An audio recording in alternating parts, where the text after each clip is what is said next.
Kayo rin na nakarinig ng salita ng katotohanan, ng magandang balita na nagdudulot ng kaligtasan at sumampalataya sa Kanya, ay pinagkalooban ng ipinangakong Espiritu Santo bilang tatak ng pagkahirap sa inyo.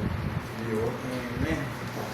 So dito sa Efeso, no? So dito ito yung talata na nagsasabi bago tayo maligtas. So may binanggit na sumampalataya kayo kay Kristo. Dito ibang sabi kasi dito. Sabi dito, kayo man ay naging bayan ng Diyos matapos ninyong marinig ang salita ng katotohanan. Ang magandang balita na nagdudulot ng kaligtasan. So, sumampalataya kayo kay Kristo, kaya pinagkaloob sa inyo ang Espiritu Santo na pinangako ng Diyos bilang tatak ng pagkahirap sa inyo.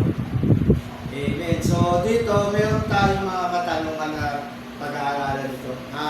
Dalaman natin lahat. Sigurado marami may open mga pastor natin. Basta pinag-aaralan natin patungkol sa kaligtasan. So dito may mga tanong nga. Sabi nga dito, may mga tanong na, ngunit bakit kailangan natin maligtas? May mga tanong yan. May mga tanong yan. Pag may